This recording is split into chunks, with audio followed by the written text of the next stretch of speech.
Salam əziz şagirdlər. Biz bugün sizinlə hava axını, külək mövzusu haqqında danışacağıq.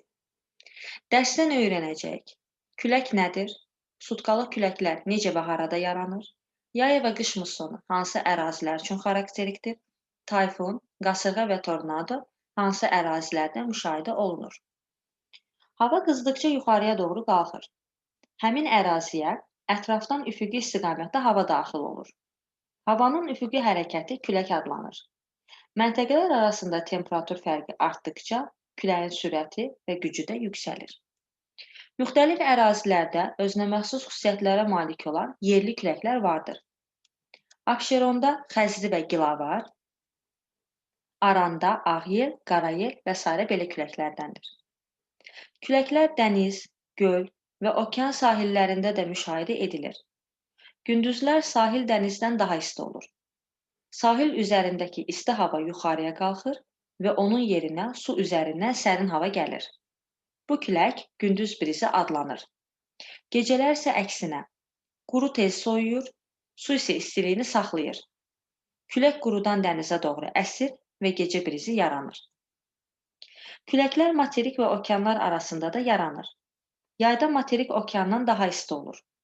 Quru üzərindəki isti hava yuxarıya qalxır və onun yerinə okean üzərindən rütubətli hava daxil olur və leysan yağışı gətirir. Bu külək yay mussonu adlanır. Qış mussonu isə əksinə, materik üzərindən okeana doğru əsir. Musson küləkləri daha çox Şərqi Asiyanın Sakit Okean sahilləri üçün səciyyəvidir. Küləklər insan həyatında mühüm rol oynayır. Məsələn, onların enerjisindən istifadə etmək üçün külək elektrik stansiyaları tikilir. Amma elə küləklər var ki, onlar ağacları yıxır, tikilləri dağıdır, böyük tələfatlar yaradır. Güclü küləklərin yaranması prosesi də adi küləklərdə olduğu kimidir. Lakin bu zaman temperatur fərqi daha böyük olduğundan havanın axınının sürəti yüksək olur. Tayfun adlanan dağıdıcı küləklər Şərqi Asiyaya Sakit Okean üzərindən daxil olur. Tayfunla eyni xüsusiyyətlərə malik olan qasırğa isə Şimali Amerikanın Meksika körfəzi sahillərində yaranır. Şimali Amerikada digər qorxulu tornado küləkləri quru üzərində yaranır.